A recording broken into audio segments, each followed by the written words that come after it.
Meu marido me traiu e foi embora com outra. Eu posso seguir a vida e me casar de novo? Não pode. Que absurdo, André! Eu vou casar sim! Fica à vontade.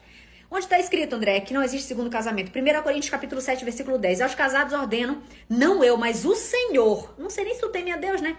Que a mulher não se separe do marido. Não pode separar, André? Não pode. Ai, mas ele é bêbado, não pode separar. Ele é ruim, não pode. Ele fuma, não pode separar. Se, porém, vier a separar, que não case ou se reconcilie com o marido. Não, André, sabe por que ele me deixou? Exatamente teu caso. E foi embora com outra. E agora o que eu faço? Ou você fica só ou reconcilia com ele. André, não tem possibilidade de segundo casamento? Tem, se ele morrer. E foi justamente por esse mesmo tipo de interpretação que Flor de Lis, uma ex-deputada aqui do Rio de Janeiro, hoje presa, preferiu assassinar o próprio marido do que se divorciar, sabe? Para poder se sentir livre para se casar novamente. Olha o nível da loucura que esse tipo de mentalidade produz. Assim também, por essa mesma razão, centenas de outras pessoas se desviam dessas igrejas predadoras da alma humana, e graças a Deus por isso, porque fazem passar como mandamento divino aquilo que arrebenta com o amor próprio, dilacera a autoestima, deprime e destrói a consistência do ser. E tudo isso só para ficar bem na fita da consideração de homens, porque com Deus mesmo, isso não faz o menor sentido. Meu Deus, isso além de ser muito triste, é também chocante. Porque a mentalidade da religião, ela não só aliena a pessoa em relação ao espírito da mensagem bíblica, como também aliena a pessoa do contexto do próprio mundo onde ela vive.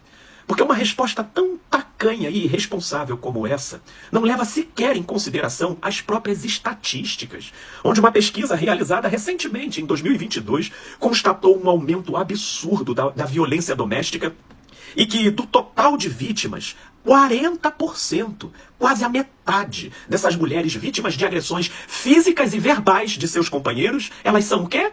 Evangélicas. E qual a razão disso? Ora, são por causa dessas interpretações diabólicas. Triste de ver uma pessoa se utilizando da Bíblia de forma tão rasa e literalista, como se fosse uma tabuada de matemática, sabe? Que é concreta e literal, mas para poder responder a uma questão existencial e tão dolorosa e visceral como o caso de uma pessoa traída e abandonada. Aí é como se ela estivesse respondendo, 2 vezes 2 é 4, tá? Pronto, resolvido. Ah, mas ele bêbado? Não pode. Ele é ruim? Não pode separar. E segue respondendo a tabuada, numa frieza e num tom lúdico ainda por cima, que beira a psicopatia de tanta indiferença e falta de empatia com a dor e a aflição do outro. E olha, mesmo sendo do mesmo gênero, meu Deus, quanta alienação.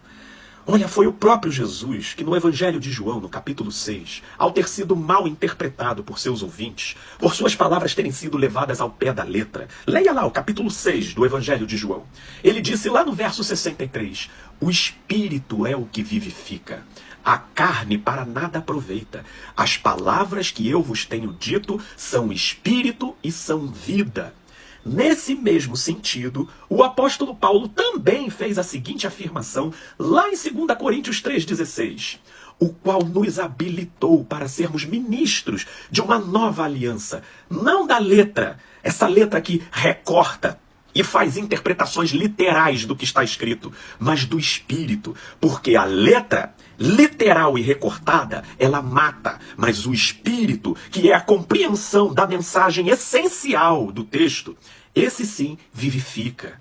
Então, pelo amor de Deus, não basta ficar papagaiando recortes seletivos, baseados apenas num literalismo ao pé da letra, sem todavia compreender a mensagem essencial daquela passagem como um todo. E para começo de conversa, para uma compreensão mínima e básica do espírito da mensagem essencial do texto, é preciso levar em consideração o quê? Ora, o contexto, meu Deus. Sim, o contexto, porque na Bíblia todo o texto foi escrito para alguém, por alguém e dentro de uma cultura e um dado momento histórico. Sendo assim, entre os religiosos judeus daquela época, haviam muitos que, influenciados por uma interpretação deturpada dos escribas e fariseus, que eram os representantes religiosos daquela época, eles banalizavam o divórcio. expedindo carta de divórcio por qualquer motivo e se achando respaldados por Moisés, mesmo que isso causasse inúmeros prejuízos, principalmente na vida da mulher daquela época. Então, com esse tipo de gente cínica e sem consciência, Jesus, em Mateus 19, falando exatamente com esses religiosos do coração de pedra, ele se faz categórico e enfático no resgate do princípio original sobre esse assunto. Ou seja, se separar, adultera. E quem casar com a separada, adultera também. Ponto. Porém, alguns versículos depois, ainda no mesmo capítulo, quando aí Jesus já está falando diretamente apenas com os seus discípulos, no verso 11, ele mesmo reconhece e afirma: porém nem todos são aptos para receber esse conceito, mas apenas aqueles a quem é dado. Sabe por que Jesus faz isso? Porque Jesus não é inflexível, frio e legalista. Não, sendo ele a encarnação do amor, ele trata com sabedoria e coerência cada caso, conforme cada tipo de pessoa com quem ele lida. Esse texto que a moça cita aí, lá em 1 Coríntios 7, foi uma carta dirigida para uma comunidade constituída por gregos e gentios, que eram aqueles que viviam à parte da lei judaica, mas também tinham judeus e, portanto, pessoas com a influência daquelas crenças deturpadas dos escribas e fariseus sobre o divórcio. Então, para se dirigir a uma comunidade tão diversa e multifacetada como a de Coríntios, ele primeiro enuncia o que seja a proposta ideal, que foram os versículos que essa moça mencionou aí. Mas depois continua. Do verso 12 em diante, ele continua assim. Existe contexto naquele texto. Ele então se dá a liberdade de, a partir do verso 12, de fazer uma análise existencial, construindo uma proposta possível e pertinente para muitos casos que, nesse mundo caído, infelizmente acontecem de maneira completamente diferente do ideal. E no verso 15 ele diz: mas se o descrente... Que descrente? O descrente no amor, no relacionamento. Se ele quiser apartar-se, que se aparte. Em tais casos, não fica sujeito à servidão, nem o irmão e nem a irmã. Que servidão é essa? É a servidão de viver sentenciado e preso, seja casado ou seja sem poder casar, pelo resto da vida. Meu Deus, ou vocês acham que viver assim é graça e vida e abundância nessa terra? Não, viver preso dessa maneira é uma servidão, principalmente em função da loucura e da deliberação do outro. Mas aí o verso continua: Deus vos tem chamado à paz. Sim, Paulo bem compreendia que tudo o que Jesus conquistou na cruz por nós, e com preço de sangue, para que a partir do sacrifício dele, das pisaduras e das feridas dele, sim, nós fôssemos sarados e tivéssemos o direito diante de Deus à paz, à alegria, ao amor e à vida em abundância nele. E isso não está abaixo do matrimônio. Por favor, entendam, só para a religião dos homens que essas importâncias e valores são invertidos e o matrimônio passa a ter valor e peso muito maior do que aquilo que Jesus conquistou na cruz por nós. No mais, deixo aqui um recado para essa moça aí do vídeo.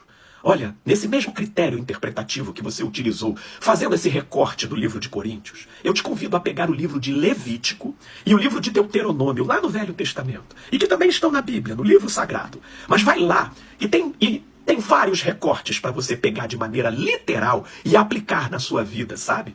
Dentre eles, lá o que lida com o abuso, com a menstruação, pega tudo lá e aplica de modo lúdico, honesto e sincero, da mesma forma como você fez para responder a essa irmãzinha, né? Fazendo valer isso de maneira sincera na sua vida. Sabe por quê? No final das contas, a gente chega à conclusão de que pimenta é sempre refresco no olho dos outros.